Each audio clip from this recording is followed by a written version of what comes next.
Известно, недавно в Женеве завершился очередной раунд международных дискуссий по безопасности и стабильности в Закавказье. Важное внимание на этом раунде дискуссий было уделено теме свободы передвижения по национальным паспортам граждан Республики Абхазия, в том числе снятия ограничений и изоляции для перемещения по миру. Ожидается подготовка и проведение информационной сессии с участием специалиста, а также организация рабочей группы по этим важным вопросам на следующем раунде. Подробнее о том, как проходил 63-й раунд женевских дискуссий, в интервью нашей передачи рассказал глава абхазской делегации в Женеве, исполняющий обязанности заместителя министра иностранных дел Одиссей Бегвава.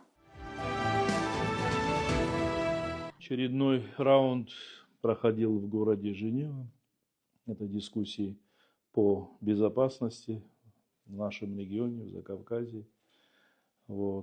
Также присутствовали наши друзья с Южной Осетии, наши союзники, представители Российской Федерации, единственные союзники, которые гарантируют нашу безопасность в данном регионе и в целом на тех же женевских дискуссиях.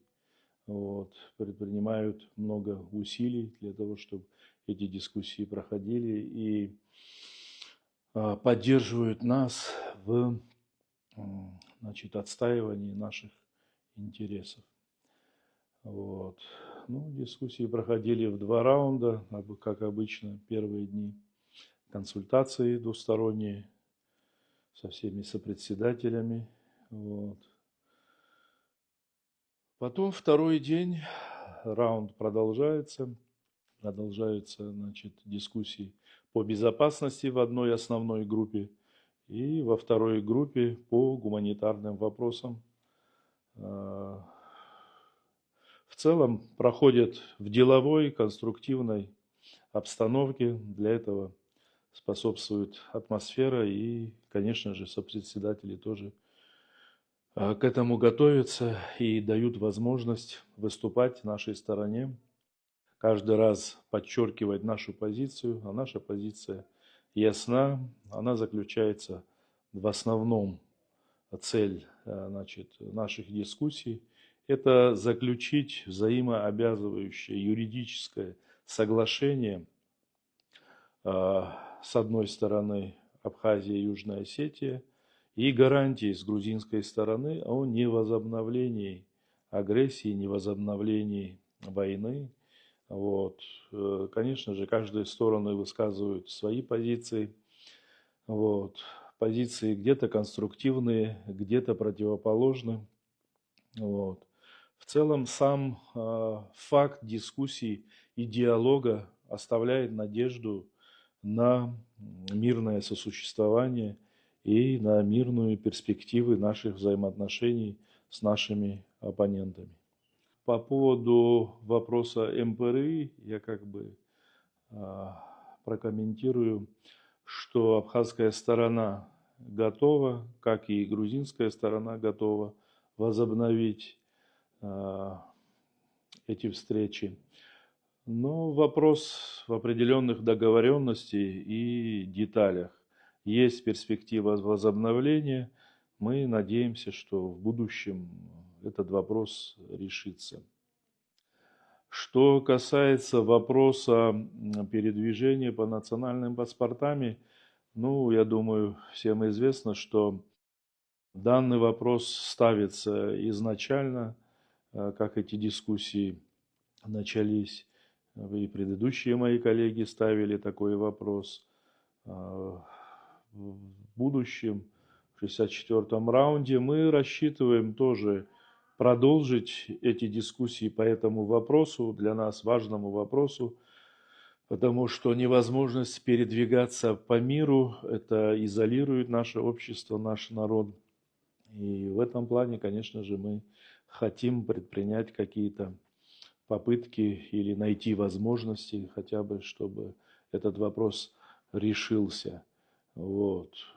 Перспектива есть всегда, а реализация данного вопроса, данной задачи, сейчас конкретные даты или конкретные какие-то раунды невозможно сейчас сказать и утвердительно.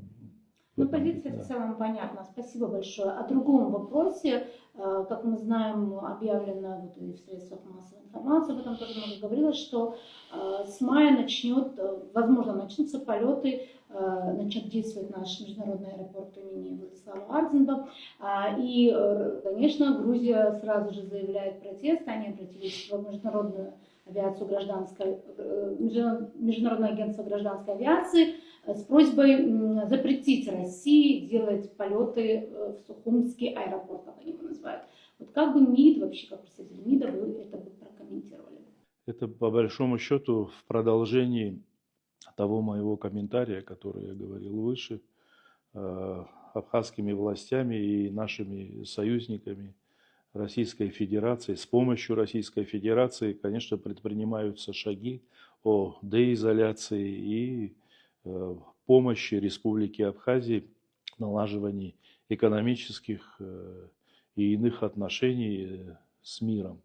И в этой связи, конечно же, возобновление работы аэропорта и первые рейсы с нашим союзником Российской Федерации, они положительно бы сказались на деизоляции и возможности выезда наших граждан за пределы Республики Абхазия. Но, к сожалению, касательно вашего вопроса, мы видим неконструктивную позицию грузинской стороны в этом вопросе, которая направлена наоборот, на изоляцию нашей страны, нашего народа. Конечно же, мы надеемся на понимание и международных организаций в этом направлении, пойти абхазской стороне навстречу. По большому счету, наверное, разные мнения против открытия аэропорта, если даже существуют. В любом случае, открытие аэропорта неизбежно, его функционирование неизбежно. Главное, чтобы мы технически были готовы к этим полетам и эксплуатации данного важного сооружения.